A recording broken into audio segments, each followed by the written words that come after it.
بسم الله الرحمن الرحيم. اللهم يا ربنا لك الحمد حمدا كثيرا طيبا مباركا فيه.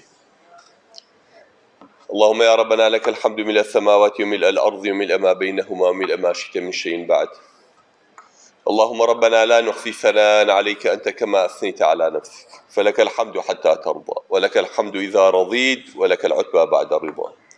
اللهم فصل وسلم وبارك على أشرف خلقك محمد عبدك ورسولك وعلى آله وأصحابه وأمته أجمعين إلى يوم الدين. اللهم يا رب اشرح لي صدري ويسر لي أمري واحلل عقدة من لساني يفقه قولي. اللهم آمين.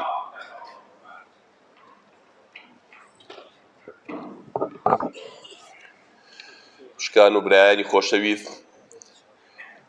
نوێژ خوێنانی مزگەوتی عزیزی بۆسکانی لە کارزەوشک، السلام عليكم ورحمة الله وبركاته. دوای ڕخسەتی جەنابی مامۆستا لە خزمەت جەنابتانە هەر حەزەکەم پێشەوەی وتارەکە دەست پێ بکەم بە تێبینیەک. حەزەکەم ئەم شەویش بە گڕوتینی دوێشەوە کە پێتان وا بوو دوێشەوە 27 بڵێن ڕەمەزانە، ئەم شەوی ئەم ساڵ ڕەمەزانەکە لە ڕۆژی یەکەما تۆزێک گومان هەبوو، هەنگێ لە فەلەک ناسەکان و تەنانەت دەوڵەتانێکی وەکو ئەردەن و تورکیا هەر زۆر بەجددی سوور بوو لەسەرەوەی کە یەکەم ڕۆژەکە ڕەمەزان نەبوو، ئەنی هینێک بەلێ دروست بوو. ئەسڵەن شەریعەت بۆیە کە هەر دەشەوەکەی داناوە کە پێکەوە بووی ئەم ئەگەر لێ تێکچوونێک هەبێ شەوێ پێشکەوێ یا دواکەی بووی لە کیسمان نەچێ شەوی لەیلەتولقەدر، بۆیە ئەگەر گومانێک هەبێت احتیمالێکەیە ئەم شەویش هەر گومانی چی لەسەرەکە ئینشەڵڵا شەوی 27ەکە بێ و شەوی لەیلەتولقەدر بێ. لەبەرەوە ئینشەڵڵا ئەو عیبادەتانەی کە دوێشەو کردوتانە چۆن بەو گڕوتینەوە بۆ ئەم شەویش لەسەری بەردەوامن بۆی هێتە هەچ کامێکیان بێ ئەمە ئینشەڵڵا خێرەکەمان لە دەست دەرنەچێت.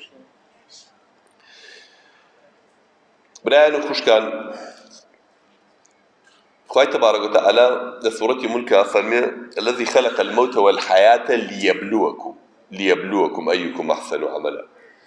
فرمي أو الله كجيان ومردني دروس كردو لبر حكمتي چي تاقي كردنوتان زاني كامتان كردوي باشكن. يعني بكرتي وكردي بيمان الله جيان ومردن كدروس كرا خوای گور جيان ومردني ايوي دروس كردو اللي بوچي ليبلوكم بوي تاقي تاكاتو.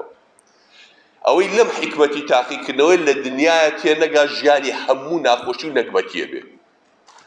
ئەبێ لەمە تێبگەن کە خوای گەورە بۆ ئەوە منی نێناوەتە سەر ئەم دنیاە ڕابمێر بوو هەرچیم حەز لێ بیکەم. ئەمە ماڵی تاقیکردنەوەیە، ماڵی پاڵدانەوە نییە، ماڵی ئەوە نییە تۆ بڵێ حەزم لەوەی و ئەبێ هەر بیگەمێ لە خۆشیەکانی دنیا و لە تاموو چێژەکانی دنیا. وا عمرم گەیشت بەم عمرە و تامی ئەوەم نەکرد و چێژی ئەوەم نەکرد و ئەوەم نەکرد. ئاخر ئێرە بۆ ئەوە نەکراوە کە تۆ وابزانی ئێرە هەچ کەسێک هاتۆ حەزی لە چی بێ ئەوای بێ بەنسیب. جا تاقیکردنەوەکان زۆر جۆرا و جۆرن. تاقیکردنەوەکان لە ئاستی تاکە نەفەرایە، لە ئاستی خێزانایە، لە ئاستی عەشرەتایە، لە ئاستی میلەتایە، لە ئاستی دەوڵەتایە، لە ئاستی جیهانایە. بە هەموو ئاستەکان تاقیکردنەوەی پەروەردگار تووشی ئەو خەڵکە دێ. گرنگترینیان تاقیکردنەوەی خۆمانە لەگەڵ لە خودی خۆمان نەفسی خۆمان لە ژیانە، دووهەمینیشیان تاقیکردنەوەی ئومەتەکان و میلەتەکانە. جا جوان گوێ بگرن برایان. خوای گەورە لە قورئانە فەرمێ أحسب الناس أن يتركوا أن يقولوا آمنا وهم لا يفتنون. ئەو خەڵکە پێی وایە هەرەوەگە بڵێ ئیمانم هێنا، ئیتر خوای گەورە وازی لێ بێنێ و تاقیم نەکاتەوە. تۆ وا لە دنیا تێگەیشتووی، تۆ وا لە حکمەتی بوونی خۆ تێگەیشتووە بڵێ ئیمانم هەیە و باوەڕم بەخوا هەیە وتێ تەواو. وهم لا يفتنون. فیتنە یانی تاقیکردنەوە جەماعەت. فیتنە زان لە چێوە هاتووە وشەی فیتنە لای کوردی خۆمان تۆزێ معناکە جیاوازە. فیتنەی خۆمان یانی ئاشوب لە عەرەبییا وان نییە، ها ئاگادار بن. فیتنە لە زمانی عەرەبیە بەچی ئەوتێ ئەسڵی وشەکە کابرای زەڕەنگەر کە دێت ئاڵتونەکە ئەتوێنێتەوە بۆی خەوش و خاڵەکەی لێ جیابێتەوە، ئاڵتونە ئەسڵەکە بمێنێتەوە پێوتێ فیتنە. ئەم وشەیە وەرگیراوە بۆچی بۆ تاقیکردنەوەی ئینسان. ئەو بەڵاو موسیبەتانەی ئەو تاقیکردنەوانەی کە خوای گەورە بەسەر من و تۆیای هێنێ لە دنیاە، ئینسانی ساغ لە ئینسانی فەقەت جیاکاتەوە. ئیمانداری ڕاستەقینە و ئیمانداری درۆزن لێک جیاکاتەوە زانی کێ لە ئیمتیحانەکەی خوایە دەرچووە بۆیە خوا فەرمێ حەسیبە الناس وەیوترەکوا یەقولوا ئامەنا وهم لا یفتەنون ئەو خەڵکە پێی وایە ئەوە بڵێ ئیمانمان بەخوایە ناوتر خوا تاقییان ناکاتەوە ولقد فتنا الذين من قبل فلا يعلمن الله الذين صدقوا ولا يعلمن الكاذبين أفرمي هرچی خلقی پێش ئێوەشێ تاقی کراوەتەوە چونکە ئەسڵی حکمەتی دروستبوونی خەڵک لەسەر ئەم ئەرزە ئەوەیە کە خوای گەورە لە سوورەتی تەبارەکە لە سوورەتی مولکا فەرمووی خلق الموت والحياة ليبلوكم ژیان و مردنم بۆیە بۆ دروستکردن بۆی تاقیتان کەمەوە لەبەرەوە کاتی هاتیتە ئەم دنیایە بەقوربان تێگەیشتی بەم عەقڵیەتە وەرە معامەلە لەگەڵ ڕووداوەکانە بکە ئینا تۆ بیت هەر بە تەمادی خۆشی بژیت و هەر دنیا بەو شێوەیە بێ کە بەدڵی تۆیە لەگەڵ لێو قەومە ئەڕوخەیت لەگەڵ بەڵایەکی بەسەرا هاو تاقیکردنەوەیەکی خوایی هاو تۆ ئەتەپی ئیمانەکە دەدۆڕێ لە شولارە دەدۆڕێ عەقڵە دەدۆڕێ لەناو کۆمەڵگەیە ئەتەپی هەڵاسیتەوە خەڵگەڵن تێکشکا ئاگادار بە بەڵام ئەو کەسی کە خۆی قایم کردووە لەبەر چاوێکی خوا تاقیە کاتەوە تێگەیشتووە دنیا ماڵی خۆشی نییە بەتەنیا خۆشیشی تایە و چیشی تایە ناخۆشیشی تایە کاکە بێ خۆتی بۆ حازرکەی ئەبێ پێشەوە بە ئیمانێکی کامڵەوە خۆت حازرکەی جا کاتێکیش کە ئەڵێن ئیبتیلای خوایی لە کوردی خۆشمانە دیسان لێرەشا هەر وەرگێڕانی وشەکەم هەناکەی غەڵەتە لای خۆمان ئەڵێن بەڵا کاکە بەڵا جیای و ئیبتەلا جیایە ئیبتیلاش هەر معنای تاقیکردنەوەیە بەڵا یعنی مصیبەت لە کوردی خۆمانە بەڵام ئیبتیلای خوایی وا نەزانن دایم تاقیکردنەوەی خوایی بەس تەنها بە نەخۆشی و بە مصیبەتە سێ بەشی تاقیکردنەوەکان لە دنیایە بە خۆشی و بە دەوڵەمەندی و بە فەریحیە یعنی وازانی بەدەو کەسێک کە خوا فەقیری کردووە بەس ئەو تاقی کراوەتەوە کورە بابای دەوڵەمەند تاقیکردنەوەکەی تۆ خەتەرترە لە کابرای فەقیر کابرای لەش ساغ گەنجە جوانە لەش ساغەکە تاقیکردنەوەکەی تۆ بەهێز و قووەت و لەش ساغیەکە و زۆر خەتەرترە لەوەی کە فەقەتە لەوەی کە نەخۆشە و کە داماوە عەبدوڕەحمانی کوڕی عەوف کە یەکێکە لەو دە سەحابەی پێغەمبەر صلی الله علیه وسلم کە هەر لە دنیا مژدەی بەهەشتیان پێدراوە ئەزانن چییە فەرموو قسەیەکی زۆر عەجیبیە پیاوەبی لە عاسیا بۆسێ تەواان ئەمەندە دەوڵەمەند بوو ئەمەندە دەوڵەمەند بوو پێغەمبەر صلی الله علیه وسلم دوعای بۆ کرد ماڵ نەبوو لە شاری مەدینەیە ئەم پیاوە قەرزی نەدابێتێ هەر قەرزی نەدا واز لە خێر و سەدەقاتەکانی بێنە کەس نەوە هەر کەسێ لێ قەومایە هەولایە ئەو قەرزی وەرەگرت ئەمەندە دەوڵەمەند بوو کە چی وچی قسەیەکی زۆر مەشهوریە فەرمێ صەبەرنا عەلا فتنة الفەقر وەلەم نەصبر عەلا فتنة الغینە ئەڵێ وەڵڵاهی لەسەر فەقیری تەحەمولمان کرد تاقیکردنەوەی فەقیریەکە تیا نەجاتمان بوو ڕزگار بووین خۆمان نەدۆڕان لە فەقیریە بەس بەو خوایە بە خۆم بە گومانم لە دەوڵەمەندیەکەیان دەرنەچم دە ئەم پیاوە بەڕاست و بەچە بەی ها دەستی کەسی ڕەت ناکردەوە کە داوای لێ کرد اینجا ئەمە لە خۆیە ترسێ ئەڵێ وەڵڵاهی ئەترسم چیم لێ بێت ئەم دەوڵەمەندیە لەم تاقیکردنەوەی دەوڵەمەندیان دەرنەچێت کاتە تاقیکردنەوە بەس تەنها بە فەقیری نییە کابرا لەشی ساغە بە قووەتە بەهێزە گیانی عەزەڵاتی پێوەیە سەیرەکەی ئەمەی لێ بۆ بە بەڵا جوانیەکەی گەنجەکە جوانەکەی لێ بۆ بە بەڵا ڕۆژتاوەرە لەبەر ئاوێنەیە لای ئەم دەلاکە بۆ لای ئەو دەلاک ئەم مۆدێلیان بۆ لای ئەو مۆدێلێکی سەر و گۆلاکی خۆی دێ بچیە خوا تۆزێ جوانی دروست کردووە جابۆرە زۆر جوانی دروستکردووە کوی دەسفی لێ کرا کورە پێغەمبەرێکی وەکو یوسف سەڵات و سەلامی خوای لەسەر بێ ئەو پێغەمبەرە نازانێت جوانیەکەی لێ بوو بە چ بەڵایەک جوانیەکەی بوو بە بەڵا لێی یعنی خوای گەورە هەموو شتێک حەدێکی بۆ داناوە لە دنیا دەوڵەمەندی زیاد لە حەد بەڵایە جوانی زیاد لە حەد بەڵایە هێز و قووەتی زیاد لە حەد بەڵایە وەڵڵاهی ئەندامەکانی هەستکردن زیاد لە حەد بە قووەتتر بێ بەڵایە برادەرم هەیە هەستی بۆنی زۆر بە قووەتە ژیانی لێتان بووە ئەڵێ مامۆستایەکی ئالەویەوە بۆنی هەبێ من بۆنەکەیەکەم ئەڵێ بۆ ژیان نێ منیتیا تۆ لەوانێ بڵێ خۆزگەی پێ بخوازی جا گوڵە جوانەکانم یەکێ خوای گەورە بە چاوی ساخت تاقیەکاتەوە سێرەکە بەرامبەرەکەی بەبێ چاوی تاقیەکاتەوە بە نابینایی یەکێک گوێی یاوەتێ هەموو شتێکی پێویستێ یەکێک خوای گەورە گوێی لێسەنێتەوە ئەگەر وتت قوربانی خواگیان بم لەناو هەموو عالەمەیە منی کوێر کردووە لەناو هەموو عالەمەیە خواگیان منی کەڕ کردەوە تۆ دۆڕای لە ئیمتیحانەکە کاتێک کە ناڕەزایی و دەربڕی بەرامبەر بە کاری خوا تۆ لە ئیمتیحانەکەیە فەشە لێهێنا دۆڕای ئیمانەکە و دەرنەچوو آخر خوا چاوی لێ سەنوویتەوە شتێکی کەی پێبەخشیوی کەس نییە لەم دنیای خوا هەموو نیعمەتەکانی دابێتێ ئەوەی خوا هەموو نیعمەتەکانی دابێتێ لەم دنیایەیە لێی بترسە حەدیثێکی پێغەمبەرمان هەیە صلی الله عليه وسلم بزان نەفەرمێ چی أفرمي يؤتى بأنعم أهل الدنيا من أهل النار يوم القيامة فيغمس غمسة في النار فيقال له هل رأيت خيرا قط فيقول لا وعزتك يا ربي أم حديثة سيم حديثة جوانا كان يبيغمر صلى الله عليه وسلم چي فرمي الله روجي قيامت خواي تبارك وتعالى ناز دارترين كثي أم دنيايا كناخوشي معنا لي نيديوا کەس لەو نازدارتر و خۆشگوزەرانتر نەبووە هەرچی حەز لێ کردووە کردوێتی و هەیبووە جوان بۆ دەوڵەمەند بۆ لە کەیف و سەفایە بۆ بەدڵی خۆی هەموو شتێکی کردووە بەس کافر و بێدین بوو هەر خەریکی ڕابواردن بووە ڕۆژی قیامەت دەیهێنن پێغەمبەر صلی الله عليه وسلم فەرمێ فەیغمەس غەمسەة فی النار بەس یەک تێ هەڵکێشانی خەنە ناو ئاگرەوە هەر خوای گەورە یەک تۆزی خاتە ناو ئاگر و هێنێتەوە دەر فیقال له هل رأيت خيرا قد خوا پێڵێ قەت خۆشی لە خۆت دیوە الله لا وعزتك يا ربي الله نبع عزتي تو خوايا بيك هالكيشان لاجر هرتي خوشيه لبينا قاقايا ندرو باشا بو ليبو بابلا لبرامبري شي فرمي ويؤتى بأبأس أهل الدنيا من أهل الجنة يوم القيامة فيغمس غمسة في الجنة فيقال له هل رأيت بؤسا قط فيقول لا وعزتك يا ربي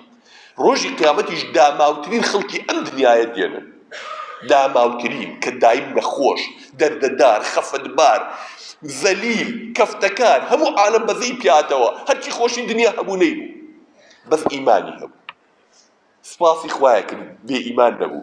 پێغەمبەر صلی الله علیه و سلم خوای یەک دۆزی خاتە ناو بەهەشتەوە ئاوگا خاتە ناو بەهەشت غەمزە هەرکی هەڵکێشانێکی خاتە ناو بەهەشتەوە ئەیهێنێتە دەر ئەڵێ تۆ قەت ناخۆشی لە عومرتا دیوە لە خۆت ئەڵێ نە بە عیزەتی تۆ خوایە یەک تۆز خۆشی بەهەشت هەموو ناخۆشیەکانی دنیا و لە بیر دەباتەوە یەک تۆز عەزابی جەهەنەمیش هەرچی لەزەتەکانی دنیا هەیە لە بینە قاقات دەیهێنێتە دەرەوە لەبەرەوە تێبگەن کاکە ئەمما ئەڵڵە دنیایە ئیمتیحانێکە هەمووتانە هەم گەنج جوانانی کەرێرە لە سەیان نەوە پێنجی هەمووی تەلەبەیە هەمووی گەنجی جوانە خوای گەورە بەرەکەت خاتە تەمەن و عومرتانە و ئیماندار و بەرچاو ڕۆشنتان کە گوڵە جوانەکانم ئەها ئیمتیحانت هەیە چەند ڕۆژێک سەعیکی گەرمەکەی بۆچی بۆ ئیمتیحان بەتایبەتی تەلەبەکانی چەند 6 ئەها چۆن هەموو مێشکی لە لای ئەمەیە خۆت هیلاکە ئەوەی کە هیلاکی کرد خۆی هیلاک کرد نفسی خۆی مران شوێن ڕابواردن و هەوا ئارەزوەکانی نەکەوت ڕۆژی ئەخیر کە دەرەجیان وەرگرتەوە کارتەکەی بەرزەکاتەوەڵێ چی هاؤم اقرءوا کتابیە ها ئەوە کارتەکەم وەرگرت لە قورئانیشا بۆمان باس دەکا ئەوەی کە لە بەهەشتا نامەی ئەعمالەکانی ئەفو لە ساحەی قیامەتە نامەی ئەعمالەکانی بەدەستی ڕازگیرایە ئەهلی بەهەشت بوو نامەکەی ئاوە بەرزەکات و کارتی وەرگرتووە هاوارەکە هاؤم اقرءوا کتابیە لە دۆستەکان خۆشەویستەکان ڕەفیقەکان توخوا وەرن ها کارتەکەم وەرگرت ئەهلی بەهەشتم عینەن وەکو ئەو گەنجەی کە لە خۆشیە هەڵەپەڕێ ئەو تەلەبەی کە کارتەکەی وەرگرتو یەکەم بووە ئەوەشی کە خوا پەناما بە بەدەستی چە وەریەگرێ وەکو ئەو داماوەیە ها کە هەر خەریکی ڕابواردن و ئیشی ئەم لاولا بوو ئاگەی لە سەعەکان نەبوو ڕۆژی کارتەکە کە وەریەگرێ مات مەلول ئاوە سەری شۆڕ ناوێرێ بڕاتەوە بۆ ماڵەوە ناوێرێ لای ڕەفیقەکان باسیکە کارتەکە شارێتەوە خۆی ئینەکات چی بڵێ بڕوا چی بکە تەمەڵی کردو ئەوە نەتیجەکەیەتی ئەمیش کەمێ خۆی هیلا کرد ئەوە نەتیجەکەیەتی گوڵە جوانەکانم ئەم دنیاش 52 ڕۆژێکە 52 ڕۆژێکە ئێرە خۆتان هیلاکەن خۆ هیلاکردنەکەشی خوان نەیوتۆ کاکی بلا بڕۆ شاخی پیرە بەگرونم بۆم گوازەرەوە نەیوتۆ بچۆ ئەزمەر و گۆژەم بۆ هەڵکۆڵە بۆم گوازەرەوە ئەوەی کە خوان لە گەورە لە من و تۆی داوا کردووە وەڵڵاهی ژیان ناپڕ بەرەکە دەکا ئەو نوێژە ئەو ڕۆژوە ئەو زەکاتە ئەو عیبادەتە ئەو زیکرا ئەو چاوگرتنەوە لە حرام ئەو دەمگرتنەوەی لە حرام کورە ئەو بەرەکەتی ژیانە خۆشی ژیانە کەچی لەسەرەوە پاداشمانە تۆڵە بەس بە قسەم کە بزانە خوایەکت هەیە بزانە کە بۆ تاقیکردنەوە هاتووی کە ئەمڕۆ نەخۆشکەوتی کفر مەکە ناشکوری مەکە ئەمڕۆ فەقیر بووی ناشکوری خوا مەکە بڵێ ئەلحەمدولیلا اینجا گوڵە جوانەکەم ئەمە لە ئافی تاکەکانە وەکو نەفەر طبعا هەر لە ئافی تاکەکانیشە پێغەمبەر صلی الله علیه وسلم حەدیث مۆزەیە چێنێک لەسەری بڕۆم بەزەمێ بێمە سەر تاقیکردنەوەی میلەتەکانیش پێشەوە نامێ ئەوم لێ بچێت زۆر درێژەوە بەڵام لەسەر تاقیکردنەوەی تاکەکان پێغەمبەر صلی الله علیه وسلم فەرمووێ إذا حب الله قوما ابتلاهم ئەگەر خوا کۆمەڵە خەڵکێکی خۆش بێت تووشی بەڵایانەکە کاکا بێت تاقی کرێیتەوە ئەدەوێت دەرەجە و بەرز بێ لە باش تا ئاخر ئەگەر تاقی نەکرێیتەوە دەرەجەی بەهەشت دەرەجەی بەرز بەدەست ناری لە باشتا بە قوربان کورە بێت تاقی کرێیتەوە ئەبێ لە تو تاقی کردنیادە کورە بە شەرتی جادەی قیر هەموومان قسەمان زلە والله کەس لە خۆمان بە موسڵمانتر و بە ئیماندارتر نازانین جا من نەچووە بەهەشت کێچێتە باش والله بە پێڵاوەکانی خۆم و بە نەعلی خۆم واچ واژە قسە زانە ئەکەین بەڵام کاتێکیش کە تاقیکردنەوەیەکی خوایەتە بەردەمانە و ڕۆژە دەرەکەوێت کێ ڕاست و کێ ڕاست نەبوو ئەو ڕۆژە لە فلتەرەکان کاتێک کە لە فلتەرەکانی بەڵاو موسیبەتەکانە درێ اینجا دەرەکەوێت کێ کوڕی ڕۆژی تەنگانە بوو کێ ئیمانەکەی دامەزراو بوو لەناو دڵیا چەقی بوو کێش هەر لەگەڵ ڕەشەبایەک هات تەک و تۆزی کرد و ئیمانەکەی بە ئاسمان ناچوو کابرا خۆی بە ئیمان نارەزانێ بە ملیۆنێکی تەبع ئیمانەکەی دۆڕێنێ کابرا خۆی بە ئیمان نارەزانێ بە پێکەنینی کچێ ئیمانەکەی دۆڕێنێ کابرا خۆی بە ئیمان نارەزانێت بە پلەپۆسی ئیمانەکەی دۆڕێنێ کابرا بە سیارەیەک ئیمانەکەی دۆڕێنێ کابرا بە قیطعە ئەرزی ئیمانەکەی دۆڕێنێ کابرا بە چاوسوورکردنەوە هەڕەشەکردنێ ئیمانەکەی دۆڕێنێ ئەی تۆ نەبووی و ئەموو ون و ئیمانم وایە و کەس بەقی من ئیماندار نییە ها ئاخر چۆن وە ئەبێ ئەی چۆن لە یەکەم تاقیکردنەوەیە کەوتی ئەی شەرم لە خوا ناکەی تۆزانی خوات ئەو تۆی تاقی کردوێتەوە ئاوە لە یەکەم تاقیکردنەوە دەکەوت کە تۆ سپڵەی لە بەردەمی خواکەتە جا پێغەمبەر صلی الله علیه و سلم فمن رضي فله الرضا ومن سخط فله السخط هەر کەسێ بە تاقیکردنەوەکانی خوا ڕازی بوو حەمد و سەنای خوای کرد وتی خوایە زانم لای تۆیە هەرچی لای تۆ بێ خۆشە هەرچی لای تۆ بێ سپاسی لەسەرەکەم فله الرضا خوش لەو ڕازیە بێ هەر ئەوەندەیە کاکە تاقیکردنەوەکە دەرچوویتەواو ومن سخط وشی کە پلتە و بۆڵەی هەڵ ناشکوری کرد فەقیر بووە لە جاتی سپاسی خوا بکە و خۆی ڕابگرێ فێرە بێ دەست بۆ حرامە بە فێرە بێ دین و ئیمانی بفرۆشێ لەبەر تۆزێ فەقیری سەرینا لە حرام دینی فرۆشت قیامەتی فرۆشت بۆ پاتاڵێکی دنیا خۆی نەگرت ساڵێ دوان واللهی چۆن خوا ئەمڕۆ فەقیری کردووی تەسەبر بگرتە خوا دەوڵەمەنیش دەکات سبەیلەوە دەوڵەمەنیش تاقی دەکاتەوە تۆزێ گەنج و جوان بووی خۆتت دۆڕان وتی بابە گەنجێتێکە پێغەمبەر صلی الله علیه و سلم فەرمێکی لەوانەیە ڕۆژی قیامەت دوا لەژێر فێبەری عەرشی خوایە کێیە لەژێر فێبەری عەرشی خوایە کە هەموو دنیا ئەکوڵێ هەموو عالم لەناو عەرەقی خۆیان غەرق بووە وەرە کەسێک جیاکەن و بیخە لەژێر فێبەری عەرشی خوا زانێکیان کێیە شاب نەشأ فی عیبادەتی الله گەنجێکە خۆی نەدۆڕانوە گەنجێتەکەی لە سەرسەرێتی و لە بێدینیان نەبردە سەر لە ڕێی مزگەوت و ماڵی خوایە بردە سەری بەدڕەوش دەرنەچوو خۆفرۆش دەرنەچوو پشتی نەکردە دینی خوا بە گەنجێتەکەی خۆی مەغرور نەبوو دە ڕۆژی قیامەت وەرە ئەم گەنجە بەزەوە خۆی نەفرۆشت و دینەکەی نەفرۆشت و ئەخلاقی نەفرۆشت ئەمەنگە ڕێز و حرمەتی هەیە لای خوا ئەمەندە ڕێ هەموو جار خەوێک لە کتێبێکا خوێنمەوە دەمڕە و زڕایاحین فی حکایەت الصالحین وەگە لە بیرم لە عومری ئێوەیە لە گەنجێتیە ئەڵێ برادەرێکم مرد کابرای گێڕێتەوە برادەرێکم مرد زۆرم خۆشەویست وفاتی کەمە هەروەکو هین چونکە هینی خەو وەکو دینی اعتیبار ناکەی بەڵام هەروەکو مژدانەی خۆشە خەوی یەکێکە لە مژدانەکان ئەڵێ لە خەوما بینیم برادەرەکەم وەزعی زۆر خراپ بوو ئەنوتم فڵانە کەس خوا چی لێکرێتیتی بەخوا تاوانەکانم بەڵێ زۆرە وەکو هین تێم ئاڵاوە وەزعم زۆر خراپە ئەڵێ زۆر بووی بەتاقەت بووم هەستام تۆزێ دوعام بۆ کرد گریام چونکە برادەرم بوو زۆر خێرم بۆ کرد ئەڵێ وەڵا هەفتەیەکی پێ نەچوو لە خەوما بینیم وە سەیرم کرد وەزعی زۆر خۆش بوو جوان بوو جلەکەی وەکو جاری کەنەوە ئەرێتو فڵان کەس ئیستا وەزعە چۆنەتی وەڵا شکر باشی ویسە لە خوا بەزێ بێ تم بەچی ئەو وەزعە بەچی گۆڕا بامە تی وەڵای هەموو چەند ڕۆژێ لەمە پێش خوای گەورە گەنجێکی وەفات کرد ئەمری خوای کرد گەنجێکی دینداری خواناسی ئەهلی مزگەوت گەنجێکی تۆ بەکار برد هێنانە لای قەبرەکەی منەوە ناشتیان کەچی خوا لە حورمەتی ئەو گەنجەیە وتی 40 ساڵ عەزاب لەسەر ئەم چواردەورەی هەڵگرن ئەوە لە خۆشی ئەو گەنجە لە بەڕێزی ئەو گەنجە دیندارە تۆ ئەمە گەنجی تۆ بەکار لای خوا بەڕێزە بە حورمەتە ئەمەدە دینی گەنج ئەمەدە لای خوا خۆشەویستە کە من تڵپەی تەڕم تیان نەما پیر بووم لە سوچێکا دانیشتم هیچم پێ نەکرا تازە بگەڕێمەوە لای خوا ئەگەڕی تۆ لای خوا چی ئەو گەنجێتی جوانە و بۆ خوا سەرفکە با خوا پاداشی باتەوە ئەمە تاقیکردنەوەی خوا لە ئاستی تاکەکانە طبعا لە ماڵی خۆتا خوا تاقی دەکاتەوە لە کاسبێکە تا تاقی دەکاتەوە لە کولیەکە تا تاقی دەکاتەوە جاری وایە گەنجی وامان هەیە لە کوردستان نەدۆڕە کە چوو بۆ خارج دۆڕە تۆ سێری و نەکبەتیەکە لەگەڵ چوە جێکی و دین وازانێ لە ئەوروپا خوای لێ نییە، وازانێ بەس خوا لێرە هێو لێرە خوا چاوی لێ نەعوذ بالله چوە ئەوێ دینەکەی دۆڕان. هەمانە بەعەکسەوە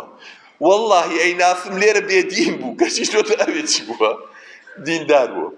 هەمانە تا شەشی عەدادی تەواو کرد پیاوی چاک و ئەهلی مزگەوت بوو چوە کولیە خۆی لێ گۆڕا، چوە بە کولیە هەروەکە کولیەکی بەرز وەری گرتووە لەگەڵ ڕەفیقەکانی جوابی سەلامی وانە نایەتەوە کە لە مەحەد وەرگیراون. تۆ سەریم بوغڕاییە جاوارە مەس بینە بێ بە دکتۆرێکی گەورە بێ بە پلەدارێک. هەمان بوو لە فەقیریە کە تەوقی لەگەڵا کردینە ها هەنگێ برادەرێ زۆر توند دەست دەگوشی و ئاوا لێکا و لەرێنێ تۆڵی کارەبای نازانم چەند ڤۆڵتی ئەوگرێ. ئالەوا نەبوو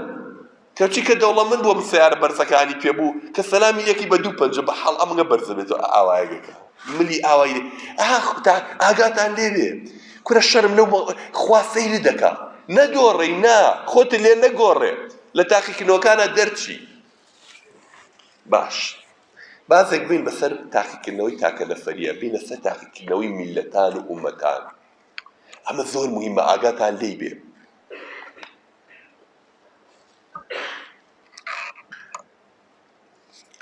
جەماعەت زۆر قیاس و پێوانە هەیە لە لای من و تۆ زۆر جیاوازە لەگەڵ لای ڕەب العالەمین. هەنگێ شت لای من و تۆ حساباتەکەی زۆر لە لای خوا جیاوازە. یعنی چۆن وەکو چی؟ یعنی هەنگێ شتێ لای من و تۆ سەرکەوتنە ئەمە ئومەتی ئیسلامی حەزەکەین ئیسلام سەرکەوێ موسڵمانان سەرکەون خەفە دەخوین کە موسڵمانان لە شوێنێکا شکست دێنێ خەریکە ئەو دڵەمان لە سنگمانە ئەتەقێ کە ئەبینین جوولەکەیەکی مەلعون موسڵمانان لە غەزە قەتڵ و عامەکە کە بینین براکانمان خوشکەکانمان لە چ وەضعێکا دوای بیرەکەین وەڵی خوای گەورەی لە قورئانە فەرمیێتی وەکانە حەقا عەلەینە نەصر المؤمنین خوا کردوێتی بە حەق بەسەر خۆیەوە ئەڵێ من ئیمانداران سەرەخەم. ئەی ئەو خەڵکە بوای لێهاو ئێوە 30,000 وا بوو بە 40,000 لەو موسڵمانە لە ژن و مناڵە کوژرێن بۆ سەر ناکەون بۆچی شەیتانەمانەیەنێ بە بێشکمانە. شەیتانەکان لە ئینس و لە جن ئەوەی جن بە خەتەرە ئەیهێنێ بەدڵتا شەیتانەکانی جن شەیتانەکانی ئینسژیە چرپاکە بە پەناگوێتە ڕەفیقەکە و دەیکوێن ئەگەر مسڵمان بوو نایخواوە بۆای لێکردن هەر وڵڵا مسڵمان و دە ئەوەی من و تۆش مسڵمان و ئیماندارترن ئەوەی ئەوان تەحەمولیان کردو بەسەر من و تۆ هاتایە قەت تەحەمولمان نەئەکرد. بەڵام زانی چۆن سەرکەوتن لای خوا شتێکی ترە لای من و تۆ شتێکی ترە. سەرکەوتن لای من و تۆوەیە حکم بگرن مە دەسەڵاتم مەبێ جێیشم مەبێ قوواتم مەبێ دوژمنەکە و بەرامبەرەکەم بڕوخێنم کەچی لای خوا وا نییە. فەوز بەدەستێنانی سەرکەوتن و فەوز لای من و تۆ چییە؟ لوتی دوژمنەکەم بشکێنم و وای لێ بکەم و وای لێ بکەم. دا تۆ گوێ لە قورئان بگرن سەرکەن. سوورەتێکمانەیە لە قورئانە ناوی چییە؟ سوورەتی بروج. هەمووتان نەزانن خوێنوتانە تۆ گەنجە جوانەکان. باسی قەومێکمان بۆکات پاشایەکی زاڵمی کافری بێدین لە ڕێگەی منداڵێکی گەنجی 12 ساڵە خوا هیدایەتی خەڵکەکە ئەدا مناڵێکی دەدا نەسماڵە ثابت ئەبێ لە بەردەمی ئەم پاشایە نادۆڕێ کە خوا تاقیەکاتەوە نادۆڕێ بە ئەبێتە مای ئەوەی هەموو خەڵکەکەەوە لە دوای ئەوە ئیمان بێنن. پاشای ملهۆڕ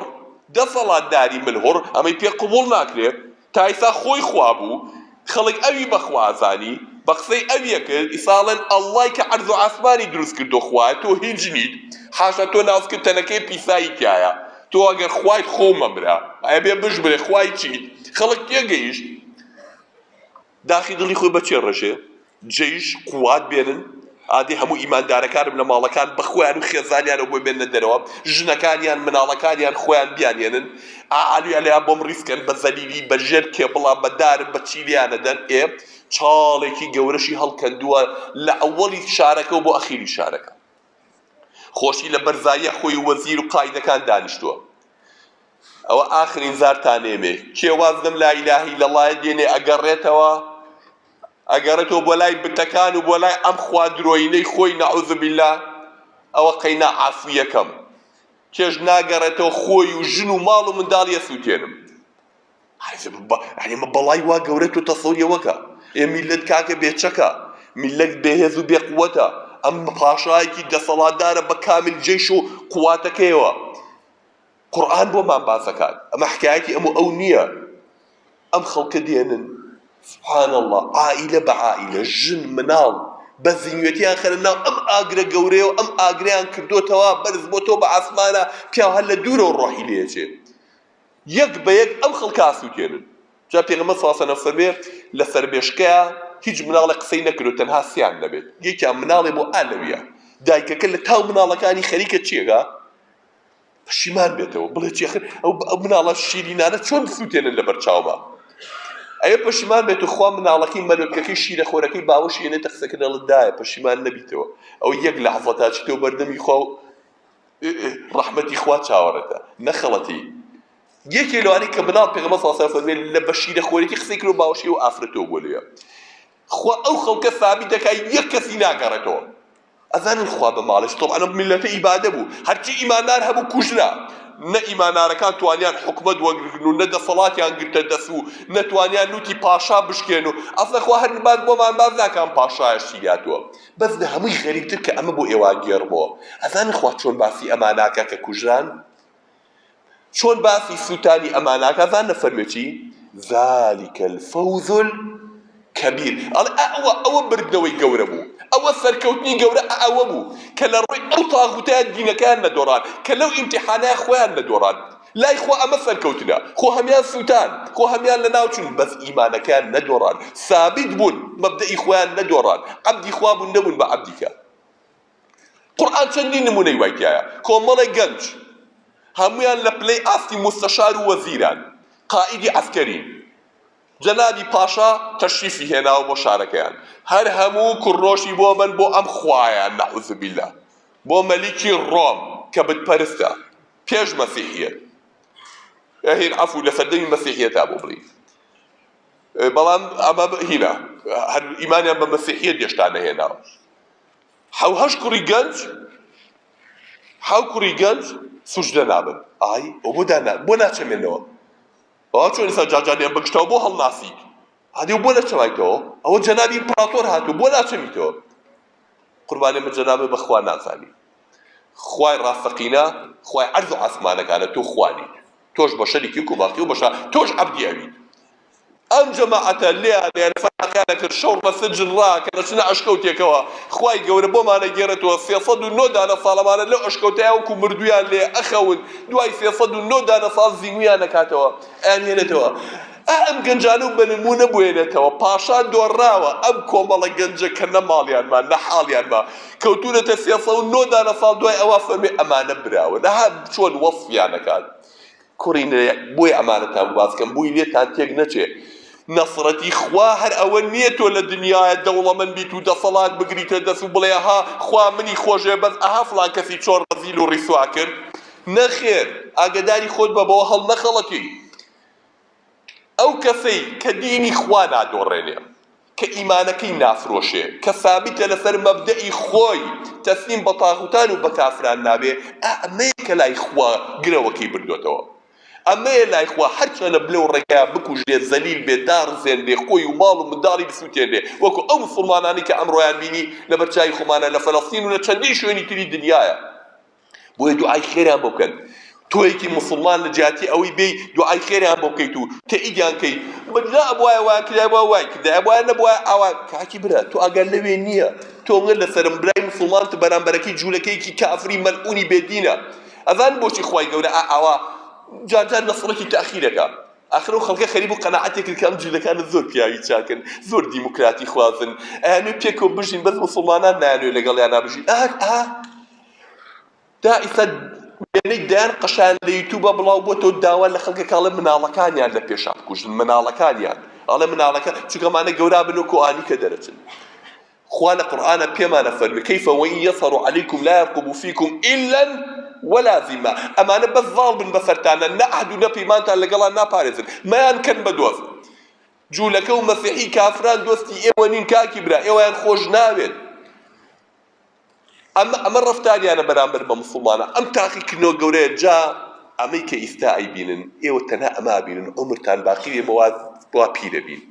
گەنجە جوانەکان عومرتان لە پێشایە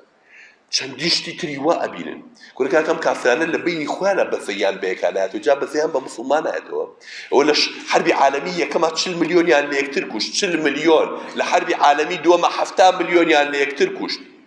کوڕەکە لە بۆسنەوە هەرسەیە چیان لە موسڵمانان کرد لە چیچانە چیان لە موسڵمانان کرد لە ئەفغانستانە چیان لە موسڵمانان کرد لەم عێراقیا چیان لە موسڵمانان کرد لە حەج وڵاتێکان بچن ئەمانە کاوری ئەکەن ئەمانە لەگەڵ خوا ڕاز ناکەن لەگەڵ خەڵک ڕاز ناکەن ئەمانە بەد مەسلحەتی خۆیان ئەوێن تۆی ئیماندار و مسلمان مویمێ بەمە هەڵ نەخەڵەکەی تۆ مسلمانی لەم فیتنانە لەم تاقیکردنەوانە دینەکە مەدۆڕێنە ئەمە گرە و بردنەوەکەیە نەک ئەوەی تۆ وابزانی ئیلا بێ ئەم میلەتە واسەرکێ و بەسەر ئەوان و بەسەر خەڵکی ترە تۆ بە ئیمانەوە چیتە قەبری خۆت جەماعەتی ئەصحاب الکافەکە کاتێک کە خوا خەوی لێخستن دنیا حکمی بتپەرستی بوو کە خەبەریان بۆ ئەیان و تۆ بڵێ ڕۆژێ بێ ئیماندار حکم بگرێتە دەست و دەسەڵاتێ بێ کە خەبەریان بۆ سەیریان کرد حکم و سەمان زەمانی کێیە هەموو ئیمپراتۆریەتی ڕۆم بۆ بە مەسیحی ئیمپراتۆر خۆشی بۆ بەچی بە مەسیحی وتی ها ئەوەی لای تۆ دوێنێ خەیاڵ بوو ئەوەی لای ئێوە خەیاڵ بوو لای خوا بەتاڵ بوو هێنایەدی ولكنكم قوم تستعجلون پێغەمبەر صلی الله علیه وسلم بیسی گەنجی ڕەش و ڕوود یەکێکیان بیلالە یەکێ سوهەیبە یەکێ عەمارە یەکێ نازانم ئەمانە شوانی ئەمە بەندەی ئەوە ئەمانە ئیمانیان کرد ئەوانیش لەژێر تەعەذیبان لێیان ئەدەن کەچی پێغەمبەر صلی الله علیه وسلم کە دڵخۆشیانەوەی چی ئەی بە سەبر بگرن بەخوا خەزێنەی دەوڵەتی فارس و ڕۆم ئێوە بەشیەکەن لە بینی خۆتانە ئەبوو جەهل قاقای لێایی و ئەهاڵم پێغەمبەرەکەتان شێتە ئەو بێئەدەبە بەو شێوە قسەی لە پێغەمبەری خواون صلی الله علیه وسلم کورە ها پێداڵی پێغەمبەرەکەتان تەواو نییە ئێوە هەمووی بیسی نەفەرێکن ئاها چیتان لێکن کەچی ئەڵێ وەڵا خەزێنەی فارس و ڕۆم ئێوە بەشیەکەن ئەها سەیە يعني پێغەمبەری خوایە بەخوا چۆنی فەرموو ئاوا دێتە دی دەی هەر ئەو ڕەش و ڕووتانە دەوڵەتی فارس و ڕۆمیان ڕووخان حکمی ئیسلامیشیان بە مەشرق و بە مەغریبی دنیا گەیان ئیمانتان بە دینەکەی خۆتانە بێ بە وعدی خوا هەبێ مەدۆڕێن لە ناخۆشیەکانە ئەم میلەتە کوردەی خۆمان چەند جار ناخۆشی بەسەر هاو خەڵکی رادیەکانی دەروازانن چەند جار ماڵمان کاول بوو چەند جار ئاوایەریمان بەجێیەش چەند جار هاتین دروستمان کردەوە ئەم زاڵمانە ئەم تاغوتانە چیان بەرامبەر بە میلەتی ئێمە کرد بەڵام ئەو خەڵکە ئێستاژە چیچە هەجدەیەکی ئەم کوردستانی خۆمان لە خوا بەزیابێ چوار ماڵی لێبێ مزگەوتی کام بۆ خۆیان دروست کردووە دینیان نەدۆڕان سەدامە ویدوامان لێ بکە قورئانمان لەبەر چاو ناشرین کرد کاتێک کاچوو ئەنفال یەکردی ناوی ئەنفالی بۆ بەکارهێنای بۆ ڕقمان لە ئەنفال و لە سوڕەتی قورئان بێ عملیات الله ئەکبەر شەڕێکی یەکرد ئەی ناوێنە الله ئەکبەر هینێکی بەقەڕێکی بوو لە ناو شارە لە گەڕێکی بەختیاری ناوی حەطین بوو حەطینە و شەڕە بوو کە سەلاحەدین بەسەر هەبوو کافر و مەسیحی دنیا هاتەکەوە ئێمە کوردی سەلاحەدین ماخۆی بۆی ڕقمان لە سەلاحەدین بێ شوێنەکەی ناو نابوو چی حەطین هەرچی گەنجی ئەم شارە بوو لێوە تەعەزیب بدرا کافرێ دینی لەبەر چاو ناشرینکە بەڵام ئافرین بۆ کەسێک کە نادۆڕێ پیاوی خوایە لەم تاقیکردنەوەیانەیە بەسەر بەرزی دەرەچێ وەکو میلەت ئەبێ خۆڕاگر بین دینمان نەفرۆشین خۆشیشمان بەسەرادێت و ناخۆشیشمان بەسەرادێ بەڵام نابێت دینەکەمان فرۆشین کورد بە ئیسلامەوە جوانە باو باپیرانمان کە ئەم دینە جوانیان قبول کرد هەموو ناخۆشی دنیایان بەسەراتوە لە خوا بەزیابێت دینەکەیان نەدۆڕانوە گەیانیانەتە دەستی من و تۆ ئەبێ منیش بیگەینینە دەستی ئەولاکانمان من و تۆش ئەبێ بگەینە دەستی ئەولاکانمان دینەکە نەدۆڕێنین شوێن فاک و فیکێن بێ دینانە نەکەوین ئەو بەرنامانی لە مۆبایلە بۆمان بڵاوەکەنەوە ئەیانوێن لە ئیسلام بەگومانمان کەن لە پێغەمبەری خوا صلی الله علیه وسلم بەگومانمان کەن با نەدۆڕێن پێی اینجا لەگەڵ نەفسی خۆشتا بینی خۆت و خوا مەدۆڕێ لە تاقیکردنەوەکانە ئەگەر تۆ سابیت بی ماڵ و منداڵەکەشە بەدواوە سابی دەبێت ئەگەر ئەهلی مزگەوت سابیت بن دینەکەیان نەدۆڕێنن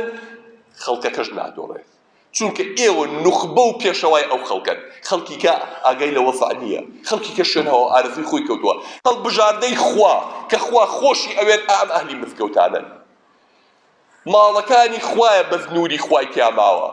ئالێرە تۆ گوناحەکانت هەڵەوەرێنی ئالێرە تۆ هەرچی فکری پۆخڵەواتی پیسی دەرەوە هەیە هەڵیەوەرێنی ئالێرە تۆ لە بینی خۆت و خوایە تۆ باگەی ئالێرە ئیمان وەرەگری بۆی سبەینە تەحەمولی ناخۆشەکانی دەرەوەکەی ئەوەی پەروەردەی قورئانە دزی ناکات ئەوەی پەروەردەی مزگەوتەکانە قۆڵ نابڕێ ئەوەی پەروەردەی مزگەوتەکان و مامۆستاکانی مزگەوتە خیانەت لە میلەت و لە گەلەکەی و لە وڵاتەکەی ناکاو نایفرۆشێ ئەوانەی کە ئەوانە ئەفرۆشن دیقەتیان بەرەوانە کە یەکی کاسن بە فەرزی خوایە ناکەن لەبەرەوە بگەڕێنە بۆ لای دینەکەی خۆتان هەم دنیاش بەدەستێنن هەم ئینشەڵڵا ڕەزامەنی خوش لە کۆتاییە داواکارم لە ذاتی ئەڵڵا بەرچاو ڕۆشنمان کات ئیمان دامەزراومان کات. یا ڕەبی لەو ئەودانەمان بگێڕی کە لە ئیمتیحانەکانە دەرەچین. خوای گەورە لە ئیمتیحانەکانە سەرشۆڕمان نەکەیت، ڕوڕەشمان نەکەی، ڕوڕەشی دیوانی خۆت نەبین پەروەردگارە. 52 ڕۆژێکە خۆت دەست بە باڵمانەوە بگری، خۆت یارمەتیمان بی، خۆت لە ناخۆشەکان و لە فیتنەکانی ئەم ئاخر زەمانە قوتارمان کەیت و ڕزبایمان کەیت و زاڵمان کەیت بەسەریان. یا ڕەبی بەسەر نەفسی خۆمان و بەسەر شەیتانە زاڵمان کەیت. دوای ڕەمەزان ئەو گەنجانە نەگەڕێنەوە بۆ فەساد و بۆ بێدینی، خوای دامەزراویان کەی، دڵیان پڕ ئیمان کەی، دڵیان پڕ نور کەی. خوای گەورە بیاکەی بە خزمەکاری قورئان، بە خزمەکاری دینەکەی خۆ، بە خزمەکاری ئیسلام و موسڵمانان و مزگەوتەکانی خۆت. یا رب العالمین داوا لێکەین ئالم شۆ پیرۆزەیە لە گوناحی هەرمومان خۆش بی، قەڵەمی عەفو بەسەر تاوانەکانمانە بێنی، لە گوناحی دایک و باوکمان و خوشکان و برایانمان و ئەولایەکانمان و کەس و کار و عەشرەتمان خۆش بی. یا رب العالمین خەڵکانێکی زۆر نەخۆشیان هەیە، خەڵکانێکی زۆر گرفتار و گیرۆدەی دەرد و ناخۆشی و موسیبەتن. یا ڕەبی خوایە لەم شەوەیە داوا لێکەین دوعامان گیراکەی، ڕووی ڕەحمەت کەیتە هەر هەمیان و دەروی خێریان لێ بکەیتەوە. یا ڕەبی خوایە ئەوەی نەخۆشیە شیفای بی. گەنجەیسا زۆر تخوا بە گەرموتی داواتان لێکم بۆ خەڵکە بڵێ مناڵێکی 2 ساڵم هەیە زۆر نەخۆشە، دوعای خێری بۆ بکەن، بەڵکو ئینشاءالله خوای گەورە شفای بە. یا ڕەبی خوایە شفای ئەیش و هەموو نەخۆشەکانمان بە. یا رب العالمین. یا رب العالمین ئەوانەی کە مردوون، ئەوانەی کە پار ئالێرە بوون، پێرار ئالێرە بوون، هاوشانمان بوون لەم مزگەوتەیە، ئەمان ناسین و لەم گەڕەکەیان لەگەڵمانە بوون و ئەم ساڵ لەگەڵمانان نین. یا ڕەبی خوایە لێیان خۆش بی، قەبرەکانیان پڕ نور کەی. یا رب العالمین ئێمەش بە ئیمان و ئیسلامەتی و بگەڕین تۆ لای خۆت. أقول قولي هذا واستغفر الله لي ولكم، وصلى الله وبارك على النبي الأمي محمد وعلى آله وصحبه أجمعين، والسلام عليكم ورحمة الله وبركاته.